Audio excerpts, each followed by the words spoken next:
Salut salut, bienvenue pour un nouvel update lecture. Donc c'est le deuxième du mois d'octobre, de ce mois de vidéo.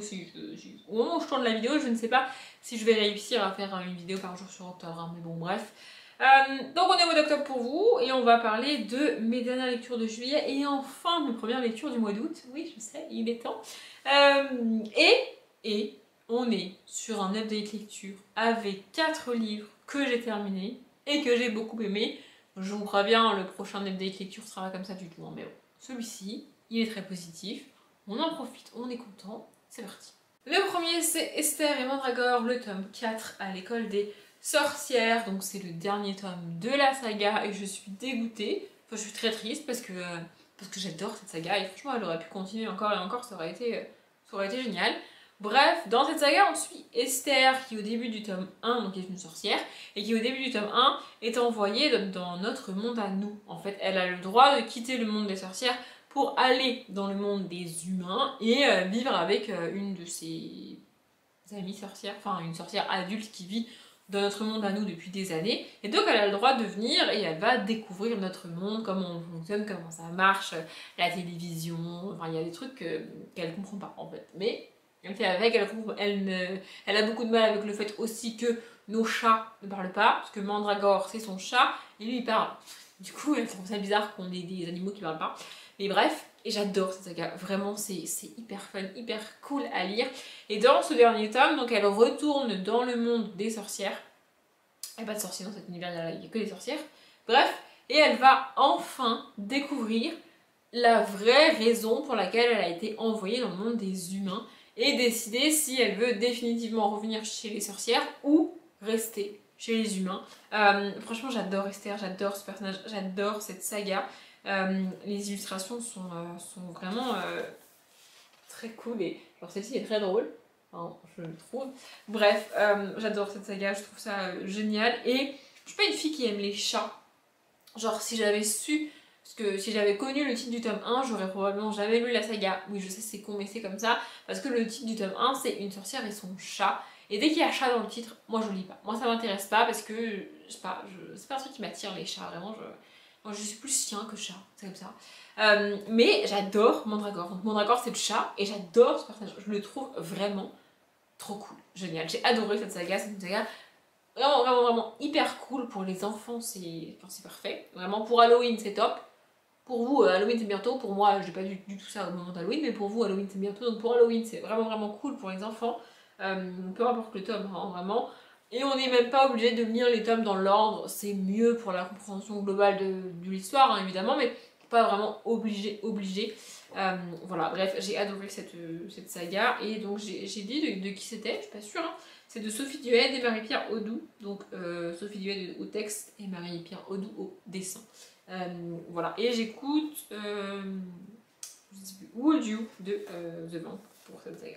Ensuite, on en a presque fini avec la jeunesse parce que donc au mois de juin et au mois de juillet, je m'étais fait une palle qu'avec des livres jeunesse et young adulte, et au mois d'août, je me suis fait une palle qu'avec des livres adultes, sauf que fin juillet, début août, il me restait un livre que je voulais absolument lire, que j'avais mis dans la balle de juin-juillet, donc un livre jeunesse, mais j'avais pas envie de le lire tout de suite maintenant. Je l'ai commencé et il a traîné sur des jours et des jours et des jours. Si vous avez regardé mes vlogs que j'ai fait à ce moment-là, vous savez de quel livre ça parle, enfin de quel livre je parle, pardon. Mais du coup, j'avais besoin de romance, j'avais besoin de livres qui se lisent vite et qui sont... j'avais besoin de romance, voilà, c'est comme ça. Donc j'avais mis plusieurs romances dans ma page du mois d'août et j'ai lu 2 romances en entier avant de terminer le livre jeunesse que j'avais mis dans la page du mois de juillet du coup. Et comme je présente les livres dans l'ordre dans lequel je les ai terminés, bah on va d'abord faire un petit détour par de l'adulte et ensuite on viendra à la jeunesse. Bref, c'est pas très important. Le livre suivant c'est Sexy Lawyer saison 1 Objection de Emma Chase, et j'ai vraiment beaucoup aimé ce tome 1, c'est trop cool, d'ailleurs j'ai déjà acheté le tome 2. Bref, donc ici on rencontre Stanton qui est issu d'un état du sud des États-Unis, donc il a l'accent, le comportement, le côté un peu sexy, c'est comme ça qu'il est décrit en tout cas, du gars du sud en fait, et il va à Washington pour ses études et pour, enfin je crois qu'il va à New York pour ses études et nous on le rencontre à Washington, un truc comme ça parce qu'il est avocat. Et en fait, le truc, c'est que il avait une copine dans son... Enfin, il avait une copine dans son village, dans sa petite ville américaine, là, au lycée, tout ça, vous voyez. Et elle voulait rester sur place. Et lui, il voulait vraiment partir, faire ses études, devenir avocat et tout. Et donc, du coup, ils ont trouvé la solution qu'ils restent ensemble. Et ils sont à distance, en fait. C'est ça qu'ils ont fait. Ils revenaient de temps en temps, mais ils revenaient vraiment pas souvent. Et du coup, au bout d'un moment, ils ont décidé d'avoir une relation libre. C'est un peu comme du polyamour, même si c'est pas écrit, mais enfin, moi je l'interprète comme ça. En gros, ils étaient à distance, mais ils étaient ensemble et ils avaient chacun le droit de fréquenter d'autres personnes. Mais leur relation la plus sérieuse, c'était l'un avec l'autre. Vous voyez, enfin ça, c'est ce que Staunton croyait, parce qu'au début du livre, du coup, il va recevoir un faire-part de mariage qui lui dit que Jenny, je crois que c'est Jenny qu'elle s'appelle, va se marier. Et donc là, en fait, bah, il est plus sa relation principale à elle, tu vois, et il décide d'aller la voir, en fait, d'aller chez elle, d'aller dans leur petite ville du sud, là, pour la voir. Et en fait, c'est très, très bizarre, parce qu'en fait, clairement, il a jamais fait aucun effort pour cette relation. Il est jamais rentré, enfin genre il a pas pris l'habitude de rentrer toutes les semaines ou tous les mois. Il rentrait une fois tous les 4, 5, 6, 10 mois, vous voyez. Et pourtant, savoir qu'elle va se marier, ça le blesse et il comprend pas. Et enfin, au début du livre, j'ai envie de dire, mais gars, t'es con ou quoi? Tu l'as délaissée pendant des mois et des mois, tu vas jamais la voir, tu l'appelles à peine. Et là, t'es jaloux en fait. Alors je comprends parce que c'est une personne qu'il aime depuis des années et tout, mais bon, en même temps c'est bizarre. Et donc voilà, il va la voir pour essayer de la convaincre de ne pas se marier, ce qui est horrible dit comme ça. Et il part avec une de ses collègues qui s'appelle Sophia, c'est ça. En fait, c'est une collègue qui est plus qu'une collègue, ils ont une genre de sacre relation, vous voyez. C'est rien de sérieux, mais ils se fréquentent de temps en temps. Et il lui demande de venir avec elle. Enfin, de venir avec elle, pardon. Donc voilà, ils partent tous les deux. Et bon, bah, c'est une romance, je ne vous fais pas un dessin. Mais franchement, j'ai beaucoup aimé. Et aussi, je me suis rendu compte avec ce livre que dans les scènes notamment de sexe, ce qui démontre la hiérarchie dans les personnages, vous voyez, genre le dominant-dominé, enfin, c'est pas du BDSM, mais je sais pas comment expliquer, mais qui prend les devants et qui est un petit peu inférieur. Je sais pas comment expliquer, mais en fait, c'est pas les mots que les personnages disent, c'est les petites précisions qu'il y a après. Genre, vous voyez, tu peux avoir la même phrase, enfin, je sais pas, il peut dire viens ici, même en dehors du thème de sexe par exemple, vous voyez, viens ici, avec comme mot juste après, supplie-t-il ou ordonne-t-il. Vous voyez, ça donne pas le même impact à la phrase, et dans toutes les scènes de sexe, c'est ces mots-là. Enfin, en fait, c'est pas ce que les personnages disent, mais c'est l'intention qui est mise par le texte et par l'autrice qui hiérarchise les personnages. Je sais pas comment expliquer, mais en fait, enfin, en gros, elle a tendance à mettre supplie-t-elle et ordonne-t-il, alors que elle pourrait inverser les deux et ça changerait totalement la donne de la scène. Vous voyez ce que je veux dire, qu'elle soit sexuelle ou pas. Et je trouve ça ouf en fait. Enfin, je m'étais jamais rendu compte de ça. Mais vraiment là, enfin, pour moi, ça a été flagrant ici. Et je trouve ça ouf que dans la plupart des romances, on ait supplie-t-elle et ordonne-t-il, alors qu'on pourrait avoir ordonne-t-elle et supplie-t-il, et ça changerait pas grand chose en fait. Enfin bref, j'ai trouvé ça à vous de me rendre compte, peut-être que vous avez rien compris à ce que je viens de dire, mais j'ai beaucoup aimé ce tome-là. J'ai déjà acheté le tome 2, je crois que vous l'avez déjà vu dans la palle de l'automne, parce que je l'ai mis dans la palle de l'automne. Voilà. Ensuite, j'avais vraiment besoin de romance, donc j'ai enchaîné avec Wild Man saison 2 de Jack Ronover, donc Tout oublier et le sauver. En fait, c'est la suite directe du tome 1, mais avec d'autres personnages. C'est-à-dire que pour vraiment comprendre ce que vivent les personnages ici et ce qui se passe pour eux, entre eux, dans leur tête, dans leur vie, tout ça, il faut vraiment avoir lu le tome 1. Même si c'est pas les mêmes personnages principaux dans le tome 1 et dans le tome 2. En fait, dans le tome 1, on rencontre Léo, qui est une femme, et qui vient de subir une des ruptures les plus compliquées de sa vie, qui est les plus compliquées en général pour tout le monde. Hein. Et donc du coup, sa meilleure amie qui s'appelle, comment elle s'appelle, Emrys, va d'abord la laisser quelques semaines, quelques mois déprimée, s'enfoncer dans sa déprime et dans sa misère, tu vois. Et au bout d'un moment, elle va lui dire, bon, ça suffit maintenant, on va faire quelque chose, on va partir toutes les deux dans le Wyoming, c'est ça.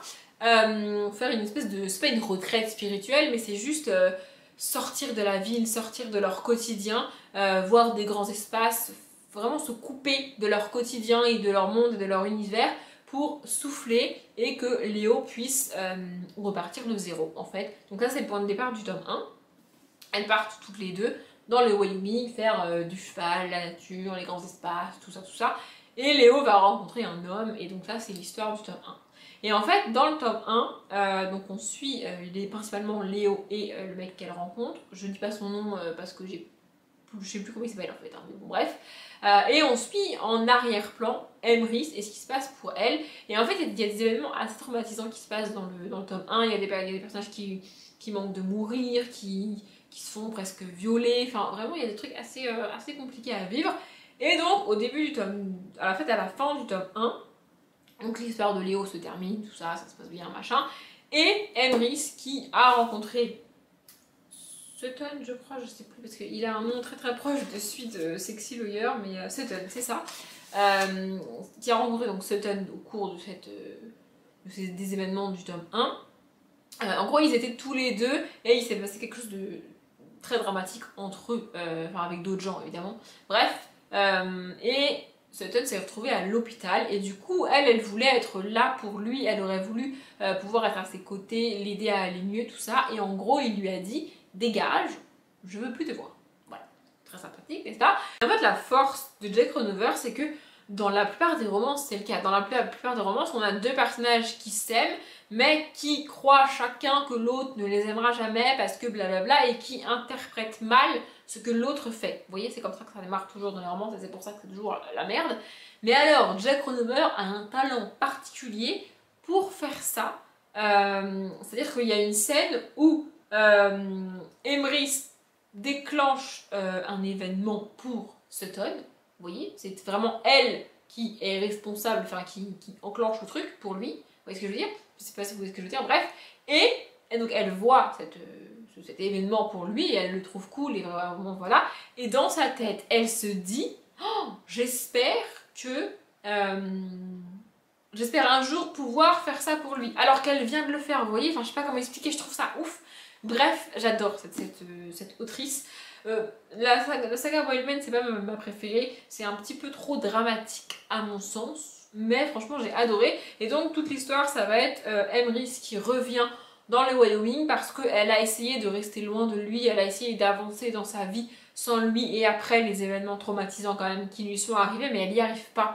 Elle a besoin de lui parler, elle a besoin de le voir, elle a besoin de savoir qu'il va bien. Et quand elle débarque dans le Wyoming, il ne va pas bien du tout, du tout, du tout. Mais il n'a pas envie qu'elle l'aide en fait. Du coup c'est un peu compliqué. Mais elle va quand même essayer de l'aider, essayer d'être là pour lui, même s'il n'en a pas envie. C'est comme ça que ça se passe, enfin bref, c'est ça l'histoire. Et il y a vraiment beaucoup d'événements. Enfin, il y a des morts, il y a des blessés, il y a des disparus, il y a un espèce de psychopathe. Enfin, je vous ai dit, dans le tome 1, il y a un personnage féminin qui manque de se faire violer. Enfin, il y en a un autre, il y a des cadavres qui sont retrouvés. Enfin, vraiment, c'est pas un univers très léger. Hein. On est sur un univers assez dramatique et un petit peu trash. Franchement, pour une romance, c'est quand même trash ce qui s'y passe. J'irai pas jusqu'à dire qu'il y a des thrillers et des policiers qui sont plus soft que ça, mais franchement, il y a des événements qui sont assez ouf. Et voilà, j'adore Jack Ronover, j'adore son écriture, ses personnages. Donc oui, Wildman n'est pas ma saga préférée de cette autrice-là, mais j'ai quand même beaucoup aimé. Je sais même plus si j'ai acheté le tome 3. Je crois que j'ai acheté le tome 3, mais je vais le lire dans pas très longtemps. Bon, pas tout de suite, mais dans pas très longtemps quand même, quoi. Je viens de me rendre compte que j'avais oublié de vous donner les musiques, potentiellement la plupart des gens s'en fichent, mais je vous les donne quand même. Donc pour Sexy Lawyer, j'écoute Lips of Angel de Hinder, j'écoute toujours une musique de Hinder pour les livres de Emma Chase. Et pour Wildman, j'écoute Like I Will Never Love You Again de Carrie Underwood et j'ai trouvé ça ouf parce que dans le livre, il y a un personnage qui est décrit comme ressemblant à Carrie Underwood. J'ai trouvé ça ouf, mais bon, bref, voilà. Et enfin, comme je l'ai dit, on termine avec un livre jeunesse, donc Percy Jackson, le tome 5, le dernier Olympien de Rick Riordan. J'ai mis du temps à lire ce livre, pas parce que c'était mauvais, pas parce que je m'ennuyais, mais parce que j'avais envie de prendre mon temps. En fait, j'avais besoin de prendre mon temps. En plus, c'est le dernier tome de la saga, Du coup, voilà, j'ai adoré cette saga, j'ai beaucoup aimé cette saga. Et en plus, terminer cette saga après avoir lu le livre de chez Pulp Fiction sur la mythologie grecque, c'était assez cool. Parce qu'il y a des trucs que j'ai compris sur la saga que j'avais pas vu avant. Parce que j'avais pas bien en tête toutes les connexions entre les dieux. Du coup, vraiment, j'ai trouvé ça cool.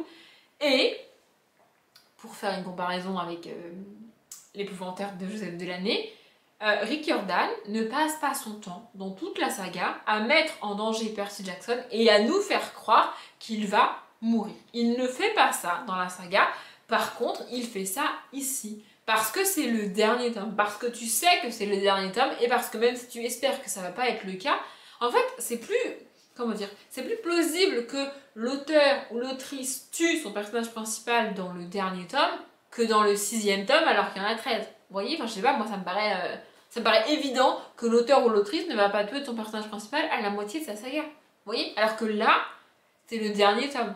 Donc quand l'auteur le met en danger, tu te dis peut-être vraiment qu'il va mourir et tu as réellement peur pour le personnage. Alors même si c'est de la jeunesse et même si il y a vraiment peu de chance pour qu'un auteur ou une autrice tue un personnage principal dans une saga jeunesse, que ce soit dans le premier ou dans le dernier tome, bah, dans le dernier tome, c'est plus plausible que dans le 3e tome de la saga, quoi. Vous voyez, enfin, je sais pas si vous comprenez ce que je veux dire, mais bref. J'ai beaucoup aimé cette saga, donc ici, c'est le combat final de Percy Jackson avec tous les autres demi-dieux et leurs parents. Et vraiment, j'ai beaucoup aimé cette fin, c'était vraiment cool. Je vais lire autre chose de Rick Riordan, c'est sûr, cet univers est génial. Percy Jackson, j'ai adoré. Je pensais pas aimer autant, et franchement, j'ai trouvé ça vraiment génial.